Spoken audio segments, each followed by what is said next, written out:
Kyle pressed his blue-skinned hand against the crystal wall of his scout ship and felt the pain of his dying world flow through him. The Villani homeworld of Viridian burned below, its crystal cities melting under the heat of enemy weapons. Ships from the Galactic Council surrounded the planet like hungry wolves, their dark hulls blocking out the stars. He had been away on a routine patrol when the attack began. Now he could only watch as everything he had ever known turned to ash and smoke. The telepathic screams of his people echoed in his mind, growing weaker with each passing moment. Soon there would be silence. 3 days earlier, Kyle had discovered the truth that led to this destruction. Hidden in the Council's data networks, he had found secret files showing how they used his people. For thousands of years, the Villani had served as peacekeepers and mediators between different alien races. Their ability to read minds and share thoughts made them perfect for solving conflicts. But the Council had been lying to everyone. The files showed that the Villani were being used to control other species without their knowledge.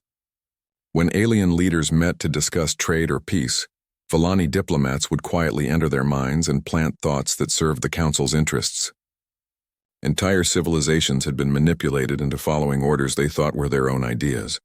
When Kale brought this evidence to the Villani High Council, he expected them to be angry. Instead, they were afraid. Elder Zara, the oldest and wisest of their leaders, had studied the files with sad eyes. "We suspected this for some time," she had told him.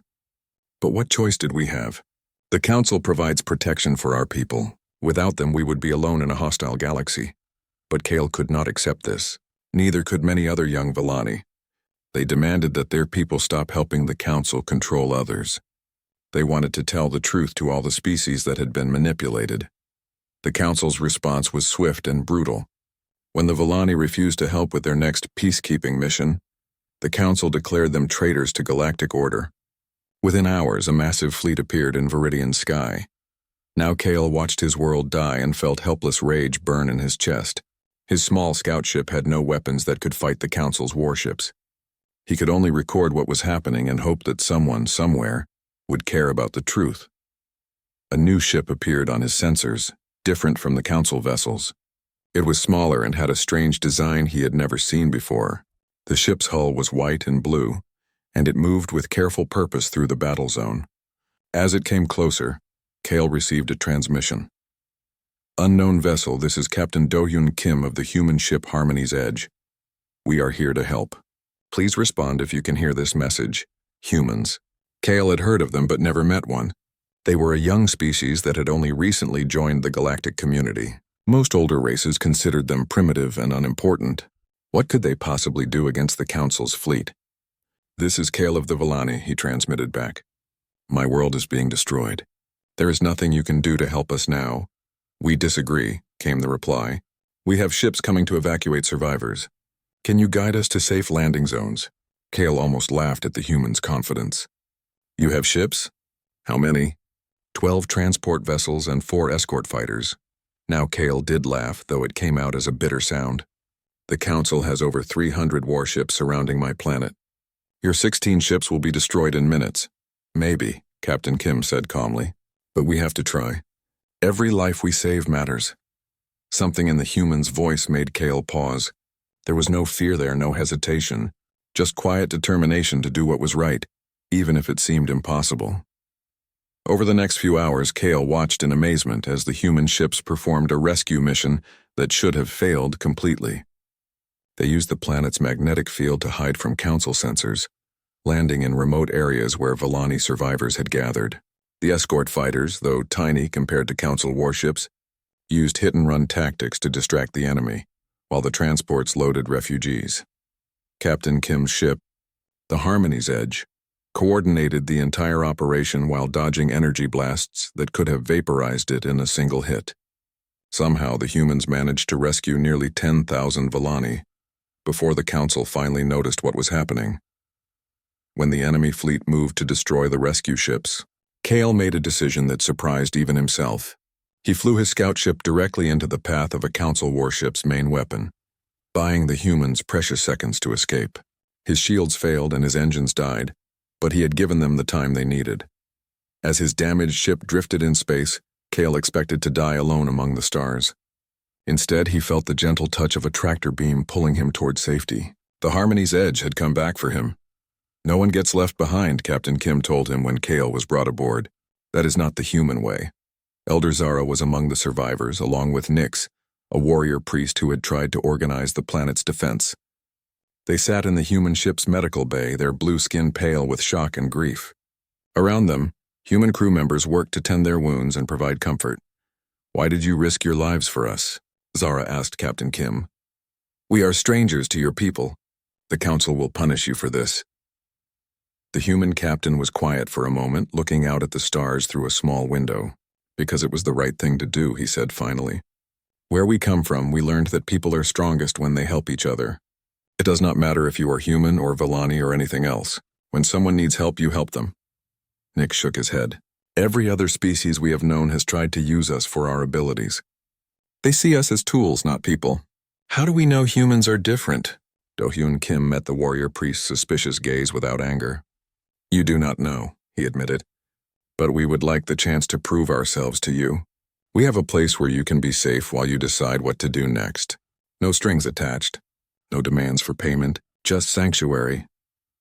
As the human ships jumped to hyperspace carrying their precious cargo of refugees, Kyle felt something he had not expected. For the first time since the attack began, he felt hope. Maybe, just maybe, his people had found something rare in this dark galaxy. Someone who would help without asking for anything in return. The stars that had witnessed the destruction of Viridian now watched as an unlikely alliance began to form. The Villani had lost their home, but they had gained something else. They had found humans. 6 months had passed since the rescue, and Kale still felt like a stranger in his own life. Haven Station floated quietly in the Kepler Nebula, its metal corridors filled with the sounds of 2 very different species trying to live together. The human research outpost had been expanded quickly to house nearly 10,000 Villani refugees, but space was still tight. Kyle walked through the main habitat area, watching Villani children play games they had learned from human kids. Their blue skin looked pale under the station's artificial lights, and their large eyes held sadness that children should never have to carry. They were the lucky ones, though. They were alive. Dr. Minho Park approached him with a tablet full of medical data. The human doctor had been working day and night to help the Villani adapt to their new home. "Your people's stress levels are still high," Minho said, showing Kale the readings. "The telepathic trauma from witnessing your world's destruction is affecting everyone, even those who were not there." This was the hardest part for the Villani. Their telepathic abilities, once a source of pride and connection, now felt like a curse. Every Villani on the station could feel the other's pain and grief. It created a constant background noise of sadness that made it hard to heal and move forward. "We cannot turn off our minds," Kyle explained to the doctor. "When one of us hurts, we all hurt. When one of us has nightmares, we all have nightmares." Minho nodded thoughtfully. "What if we could help you learn to control it better? Not turn it off, but maybe turn down the volume?" This idea worried many of the Villani elders.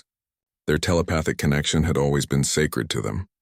It was what made them who they were. But Kale was curious. Maybe learning some control would help his people find peace. Commander Jiwoo Lee had her own problems to deal with. The station's human crew was struggling with having telepaths around. Some humans were afraid that the Villani were reading their thoughts without permission. Others worried that they might accidentally think something offensive about their blue-skinned guests. "It's not working," Security Chief Wrath complained to a group of other Villani in the mess hall. Kale could hear his bitter thoughts even from across the room. "The humans smile at us, but we can feel their fear. They will betray us just like everyone else. We should leave before they hand us over to the Council." Wrath had lost his entire family in the attack on Viridian. His pain and anger infected other Villani through their mental link, making the whole situation worse. Kale tried to counter Wrath's influence, but his own doubts made it hard to argue. The humans were trying their best, but they did not always understand. Engineer Hyunwoo Yoon had become Kale's closest human friend, but even he sometimes said things that hurt without meaning to. "Maybe you could just not read our minds," Hyunwoo had asked one day while they worked together on improving the station's power systems. "It is not like turning off a radio," Kale had explained patiently. "Your thoughts have sounds and colors and feelings. We cannot make ourselves deaf to them any more than you can make yourself blind." But despite the problem, some good things were happening too.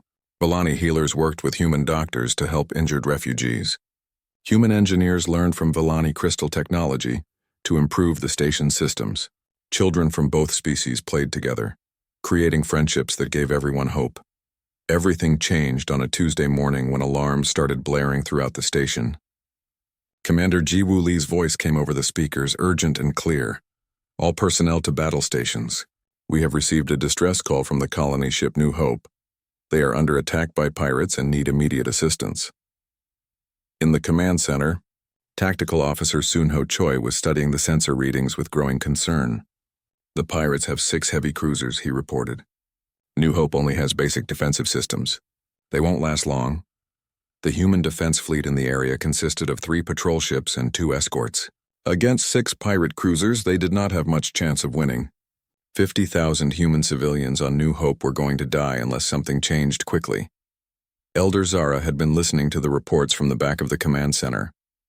Now she stepped forward, her ancient voice cutting through the noise and panic. "We can help," she said simply.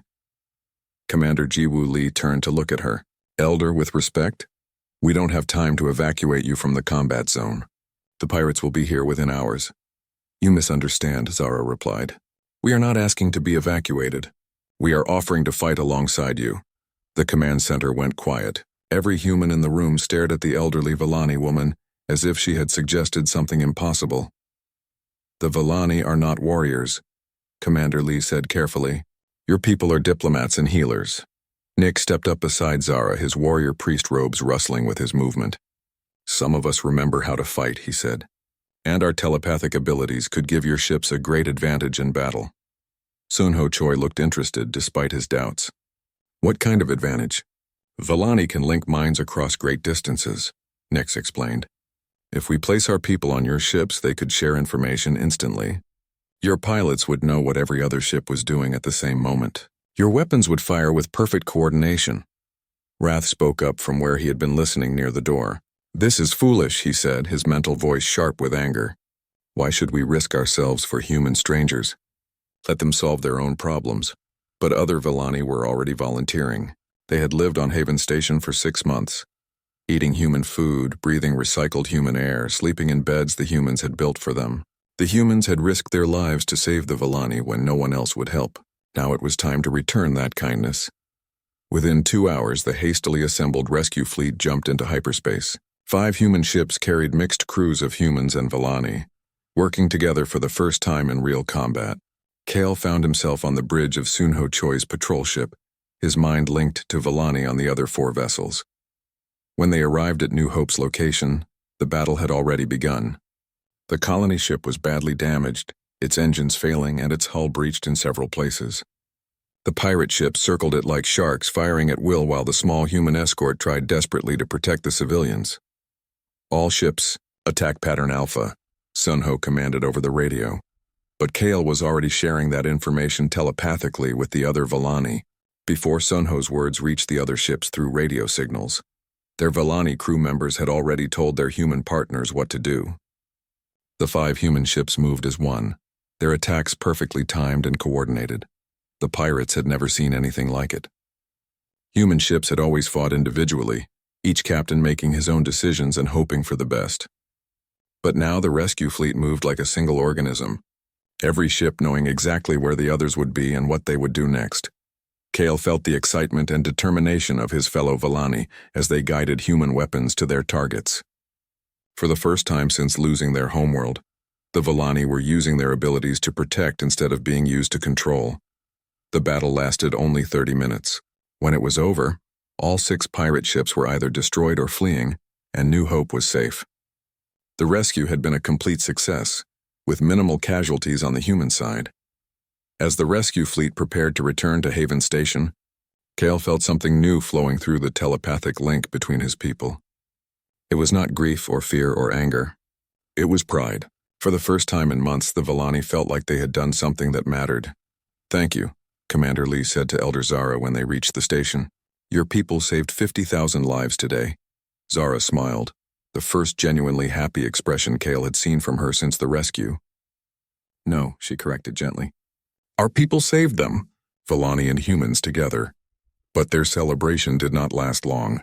3 days later, a message arrived that made everyone's blood run cold. The Galactic Council had learned about the rescue of the Volani refugees. They demanded that the humans surrender their stolen telepathic weapons immediately. The war was about to begin.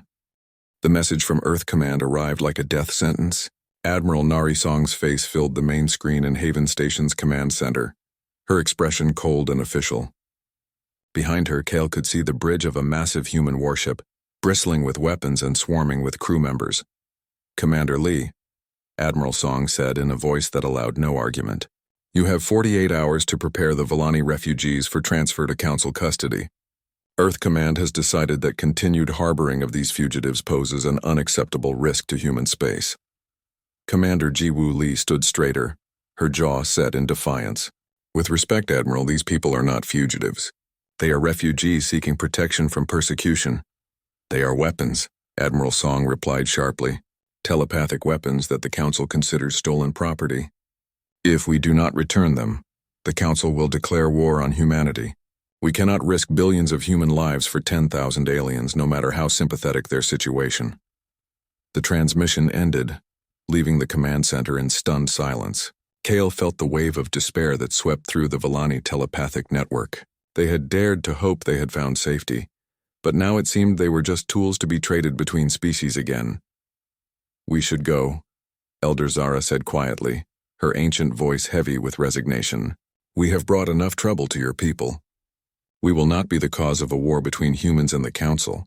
But Commander Lee shook her head firmly. "No, we made you a promise when we rescued you. We said you would be safe here, and we meant it. You cannot fight the entire Galactic Council for us," Nix protested. "They have thousands of warships and dozens of member species. Humanity is still young and small compared to their power." Across the station, other humans were having similar conversations with their Volani friends. In the engineering section, Hyun Woo-yoon was arguing with Kale about the same thing. "You have to think about your own people," Kale insisted. "We are grateful for what you have done, but we cannot ask you to sacrifice everything for us." Hyun-woo's face was red with anger, but not at Kale. "Do you think we are the kind of people who abandon our friends when things get dangerous? Do you think we saved you just so we could hand you over to your enemies when it became inconvenient?" Similar scenes played out all over Haven Station. Human crew members and Volani refugees who had become friends over the past months now faced the possibility of being separated forever. Children from both species who had learned to play together cried in their parents' arms. Scientists who had been working on joint projects packed up their research with heavy hearts, but not everyone was willing to give up. A group of younger humans, led by Security Chief Taehyun Lim, met secretly in the station's lower levels to discuss their options. "The Admiral is wrong," Taehyun said to the gathered crowd of engineers, pilots, and scientists. "This isn't about protecting humanity. This is about fear. We're afraid of the Council, so we're going to abandon the first aliens who ever trusted us completely." Engineer Soman Nam nodded in agreement. "The Volani saved 50,000 human lives in that pirate attack. They've helped us advance our technology by decades in just 6 months. And now we're going to throw them to the wolves?" The debate raged for hours. Some humans agreed with Earth Command that protecting humanity had to come first, but many others felt that betraying the Volani would be betraying everything humanity claimed to stand for. Meanwhile, the Volani were having their own debates. Wrath, still bitter and suspicious, saw the situation as proof that all aliens would eventually betray them. "I told you this would happen," he broadcast through the telepathic network, his mental voice sharp with "I told you so" anger. Humans are no different from any other species. When faced with real danger, they will sacrifice us to protect themselves. But Kale disagreed, and many other Volani were starting to side with him. "The humans who rescued us are not the same humans who sent this Admiral," he argued. "Look around you. Look at the faces of our human friends. They are as upset about this as we are." The argument was settled when Admiral Song arrived with her battle fleet. 12 heavy cruisers and 30 escort ships surrounded Haven Station, their weapons trained on the small research outpost. The Admiral's ultimatum was simple: surrender the Volani within 6 hours, or the station would be taken by force. Commander Lee called an emergency meeting in the main assembly hall. Humans and Volani packed the room, standing shoulder to shoulder as they faced an impossible choice. "I want to be clear about something," Commander Lee announced. "Admiral Song is here under orders from Earth Command, but those orders do not represent the will of everyone in this room. Anyone who wants to leave with the Admiral's fleet is free to go. Anyone who wants to stay and fight is also free to make that choice." To everyone's surprise, only a handful of humans chose to leave. The vast majority stayed, along with nearly all of the Volani refugees. They had found something rare in the cold darkness of space, a community worth fighting for. When the 6-hour deadline passed, Admiral Song's response was swift. Marine shuttles launched from the fleet, carrying armed soldiers to forcibly board Haven Station, but they found the station prepared for them. The Volani and humans had spent months learning from each other. Human engineers had studied Volani crystal technology and developed new ways to strengthen the station's shields and weapons. Volani telepaths had learned human military tactics and helped coordinate the defense with perfect precision. The battle for Haven Station was unlike anything the galaxy had ever seen. Human defenders worked in perfect harmony with their Volani partners, their actions coordinated by telepathic links that allowed instant communication. When Admiral Song's Marines tried to board the station, they found themselves facing defenders who could read their tactical plans directly from their minds. Captain Somin Nam led the starfighter defense, her squadron working with Volani navigators who could sense enemy movements before they happened. The small human fighters danced around the Admiral's heavy cruisers like angry hornets, striking at weak points that the Volani could detect telepathically.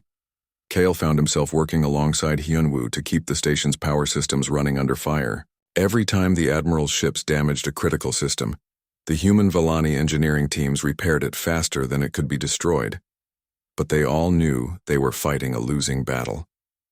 Admiral Song had too many ships and too many Marines. Slowly but surely, the station's defenses began to fail. The end came when a lucky shot from one of the Admiral's cruisers breached the main power core. Half the station lost power, and the shields began to collapse. Admiral Song's Marines poured through the breach, overwhelming the defenders with sheer numbers.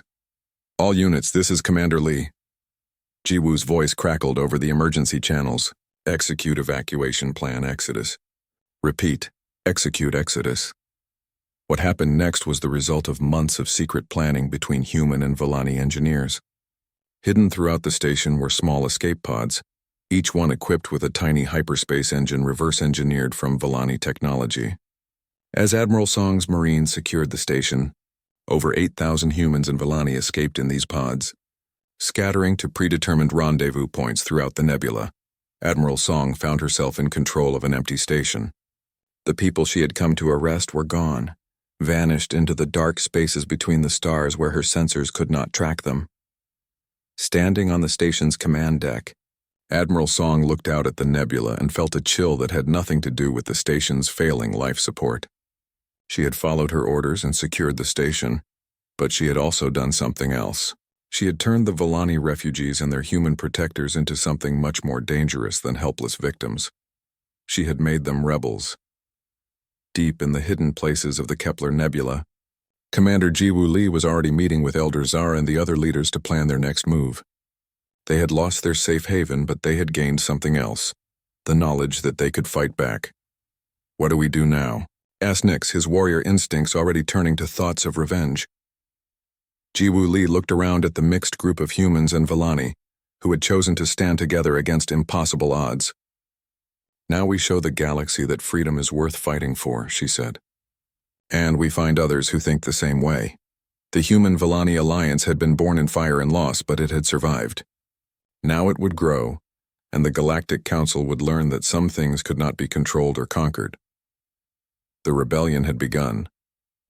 2 years had passed since the fall of Haven Station, and the hidden base inside asteroid belt Sigma 7 buzzed with activity that would have been impossible to imagine when the rebellion first began. What started as 8,000 desperate refugees had grown into something the Galactic Council had never faced before. A true multi-species resistance movement. General Taehyun Lim walked through the base's main corridor, noting the changes that still amazed him daily. Human engineers worked alongside Volani technicians to build weapons that combined the best of both technologies. Reptilian Skari warriors practiced combat techniques with human marines. Even more surprising were the representatives from 12 other species, all of whom had suffered under the Council's rule and had come seeking alliance. General called Dr. Minho Park from the entrance to his expanded laboratory. You need to see this. Inside the lab, Minho and Elder Zara were working together on their latest breakthrough. The walls were covered with diagrams showing human brain patterns mixed with Vellani crystal structures. On the central table lay a helmet that seemed to be made of both metal and living crystal. We call it a psychic amplifier, Minho explained, his excitement barely controlled. When a human wears it, they can temporarily access limited telepathic abilities. When a Vellani wears it, their mental powers are increased by a factor of 10. Zara picked up the helmet, her ancient fingers tracing the crystal patterns. More importantly, it allows us to shield entire populations from telepathic manipulation. The Council's main weapon against other species has always been their ability to control minds through Vellani intermediaries. With these devices, that weapon becomes useless. This was the kind of breakthrough that had made the Alliance so dangerous to the Council. For 2 years, human adaptability had been combined with Vellani mental science, Scari biological knowledge, and the unique abilities of dozens of other species. The result was technology that advanced faster than anyone had thought possible. How many can we produce? Taehyun asked. With our current resources, about 50 per month, Minho replied. But if we could establish production facilities on other worlds, we are working on that, interrupted a new voice. Commander Jaehyun. Oh entered the laboratory, his uniform showing the wear of someone who had been fighting non-stop battles for months. Intelligence reports that the Hive Mind Collective is considering switching sides. If we can convince them to join us, we would have access to their industrial capabilities. The Hive Mind Collective was an insectoid species that had been part of the Council for centuries. But recent intelligence suggested they were growing tired of being treated as factory workers for Council projects. Their ability to coordinate millions of individuals made them perfect for mass production if they could be convinced to rebel. What would it take to bring them over? Zara asked. Jaehyun's expression grew grim. Proof that we can protect them from Council retaliation. They know what happened to Viridian. They know what the Council does to species that betray them. This was the Alliance's greatest challenge. They could win individual battles, but they could not protect entire worlds from the Council's massive fleets. Every species that joined them risked total destruction if the rebellion failed. The conversation was interrupted by alarms throughout the base. In the command center, tactical displays showed a familiar and terrifying sight. Council warships approaching from multiple directions. How did they find us? Demanded Captain Samin Nam from her position at the sensor station. It does not matter, replied Nix, his warrior instincts taking over. How many ships? 43 heavy cruisers, over 100 escorts, Soman reported. They have us completely surrounded. Through the base's communication system, a cold voice filled every room. It belonged to War Master Kronix of the Theron Empire, the Council's most feared military commander. Terrorists of the so-called Human Vellani Alliance, Kronix announced, his words sharp with hatred. You have brought chaos and rebellion to a galaxy that knew peace under Council rule. Your crimes will not be tolerated any longer. General Taehyun studied the tactical display, calculating odds that looked impossible. The Alliance had exactly 7 warships hidden in the asteroid field, built from salvaged parts and powered by experimental human Vellani technology. Against 43 Council cruisers, they had no chance in a direct fight. All Alliance ships, prepare for Operation Scattered Star, he commanded. Operation Scattered Star was their plan for exactly this situation. Instead of fighting a battle they could not win, the Alliance would scatter in all directions, regrouping at hidden bases throughout the galaxy. It was not glorious, but it would keep the rebellion alive. But as the Alliance ships powered up their engines, something unexpected happened. New contacts appeared on the sensors, coming from the edge of the system. Ships with unfamiliar designs were jumping out of hyperspace, moving to positions between the Council fleet and the asteroid base. This is Hive Queen Veltar of the Collective. A buzzing voice transmitted on all frequencies. Council forces, you are ordered to withdraw immediately. This system is now under collective protection. The appearance of 30 collective warships changed everything. For the first time since the rebellion began, the Alliance actually outnumbered their enemies. But more importantly, it meant that one of the Council's most important member species had openly defied their authority. Impossible, Kronix snarled over the communication channel. The collective has been loyal to the Council for 800 years. You cannot have turned them against us. We did not turn them, Elder Zara replied calmly. We simply showed them the truth about what the Council has been doing to their people. What followed was not so much a battle as a demonstration of what cooperative warfare could accomplish. Alliance ships equipped with psychic amplifiers coordinated perfectly with collective vessels that moved like a single organism. Human tactical creativity combined with Villani mental powers and collective industrial might created something the galaxy had never seen before. The Council fleet, despite its numerical advantage, found itself completely outmaneuvered. Every move they made was anticipated and countered. Their ships were designed to fight individual opponents, not a perfectly coordinated multi-species force that thought and acted as one. Within 3 hours, War Master Chronix was forced to order a retreat. As his damaged fleet limped away from the battle, he sent one final transmission. This is not over, terrorists. The Council will never allow your rebellion to succeed. We will hunt you down and destroy every world that harbors you. But his threats rang hollow. The entire galaxy had watched the battle, and they had seen something that changed everything. The mighty Council fleet had been defeated by an alliance of species working together as equals. In the days following the battle, representatives from 20 more species arrived at Alliance bases, seeking membership in the growing rebellion. The aquatic depths brought their underwater cities and their mastery of biotechnology. The crystalline monks offered their ancient knowledge and their ability to exist in the vacuum of space. Even some human colonies that had remained loyal to Earth Command began sending secret support to the rebels. But with success came new challenges.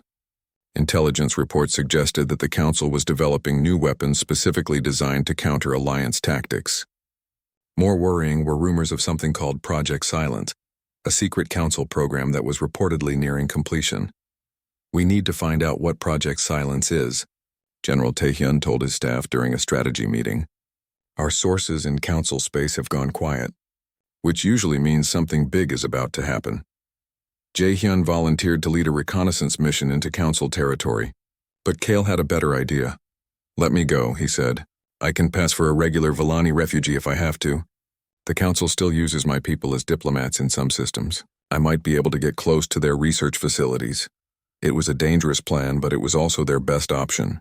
3 days later, Kale departed on a modified stealth ship, bound for the heavily guarded Council research station at Proxima Base. What he discovered there would change the course of the war. Project Silence was not just a weapon, it was genocide. The Council had developed a psychic virus that would permanently destroy the telepathic abilities of all Villani, leaving them as empty shells of their former selves. But the virus would not stop with the Villani. It was designed to spread to any species with even minor psychic abilities, eventually affecting over half the galaxy's population.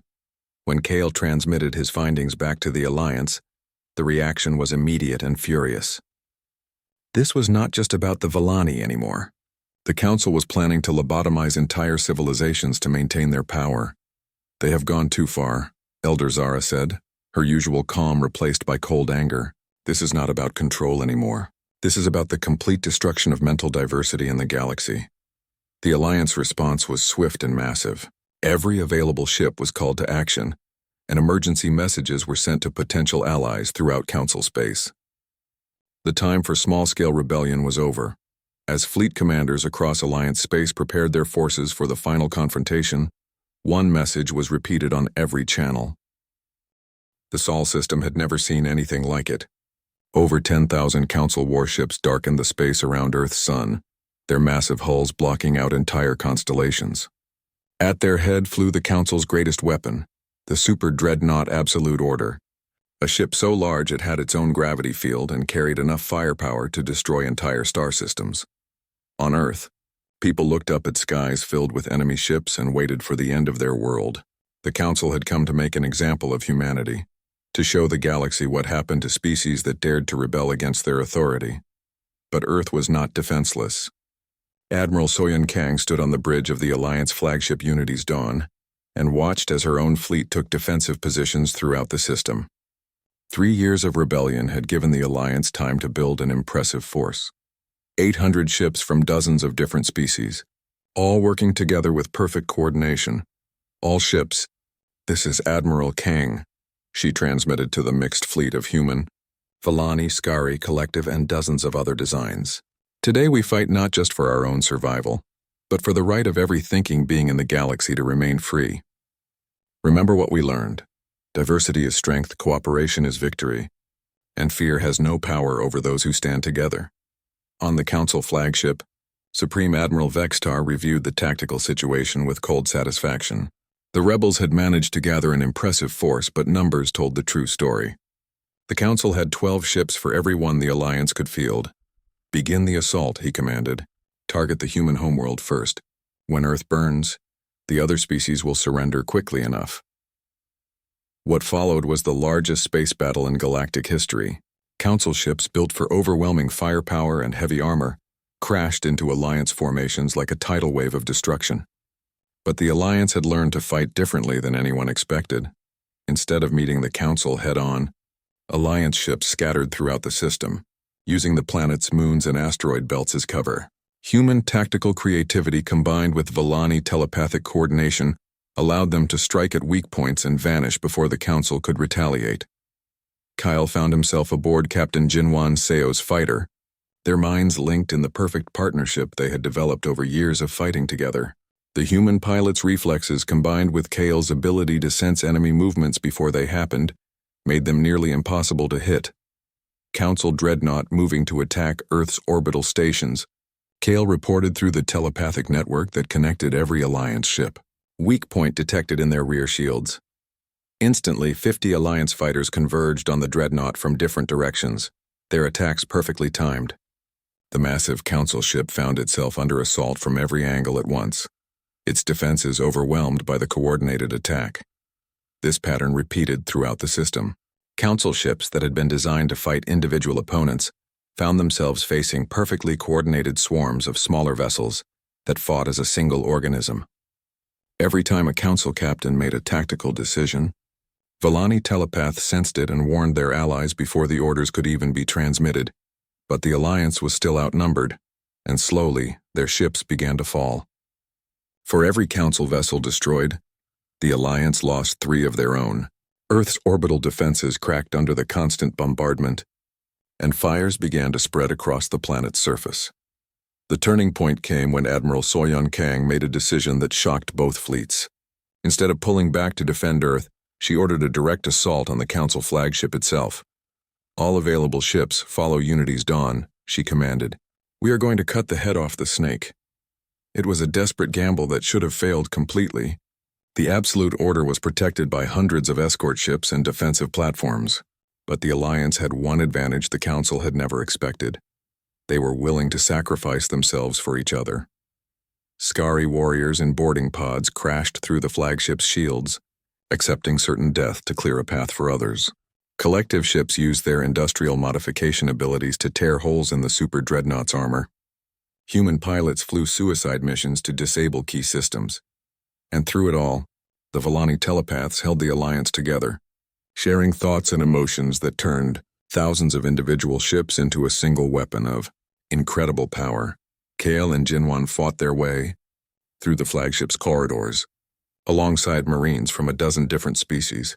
Their target was the ship's command center, where Supreme Admiral Vexitar was coordinating the entire Council fleet. The telepathic virus. Elder Zara's voice echoed in Kale's mind from her position on Unity's dawn. "If they activate it now, they will destroy the mental abilities of every Valani in the system, including those on Alliance ships. Our coordination will collapse." Kale felt ice in his veins as he realized what this meant. The Council was so desperate to win that they were willing to lobotomize their own Valani servants just to break the Alliance's telepathic advantage. "Jinwan," he said to his human partner, "we have to reach the command center before they activate Project Silence. If they succeed, the Alliance fleet will fall apart." The two fought through waves of Council soldiers, their partnership making them unstoppable. Kale's telepathic abilities warned them of ambushes, while Jinwan's tactical training found the fastest route through the ship's defenses. They reached the command center just as Supreme Admiral Vextar was about to activate the psychic virus. The Council commander looked at the human and Valani pair with contempt. "Too late, terrorists," he snarled. In moments, every telepath in this system will be reduced to a mindless shell. Your precious alliance will crumble into chaos. But as his hand moved toward the activation switch, Cal did something that surprised everyone, including himself.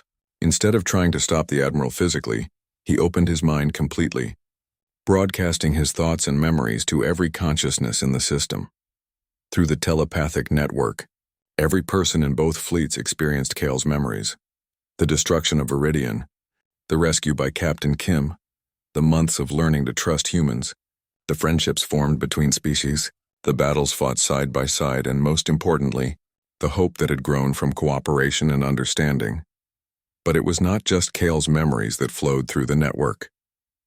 Every Villani in the system added their own experiences of working with other species, of finding family among strangers, of discovering that diversity made everyone stronger rather than weaker. The psychic wave was so powerful that even non-telepaths felt it. Human pilots suddenly understood what it meant to think as part of a group mind. Scary warriors felt the deep satisfaction of protecting others. Council soldiers experienced the joy of working toward something greater than themselves. For the first time in the galaxy's history, beings from hundreds of different species shared a moment of perfect understanding. Supreme Admiral Vextar, exposed to the full force of this mental connection, staggered backward from the control panel. His hand trembled as he looked around at his own crew, many of whom were staring at each other with new understanding in their eyes. What have you done to us?" he whispered. "We have shown you the truth," Cal replied. "We have shown you what the galaxy could be like if we stopped trying to control each other and started trying to understand each other instead." Throughout the system, the battle began to change. Council ships stopped firing as their crews struggled with the new perspectives flooding their minds. Alliance ships held their fire as well, waiting to see what would happen next. On thousands of Council vessels, crews began to question orders they had followed without thinking.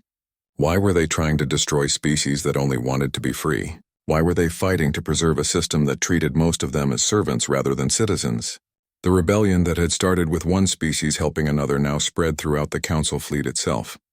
Ship after ship declared that they would no longer fight for a government that planned to lobotomize half the galaxy to maintain power.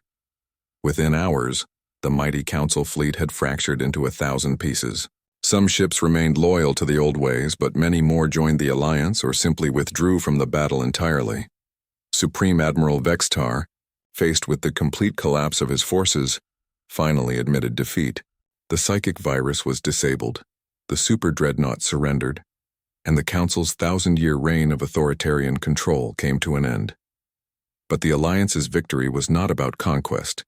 Instead of destroying their defeated enemies, they offered them a choice: join a new galactic government based on cooperation and equality, or go their own way in peace. Most chose to join. 5 years later, Ambassador Cal stood in the Great Assembly Hall of the new Galactic Federation, watching representatives from over 300 species debate the issues of the day. Beside him, his human partner Seungmin Yu reviewed the agenda for their next diplomatic mission, the Andromedan Contact. Committee wants us to lead the first expedition to establish relations with species in the neighboring galaxy, Seungmin reported. It seems our reputation for successful first contacts has spread beyond our own galaxy.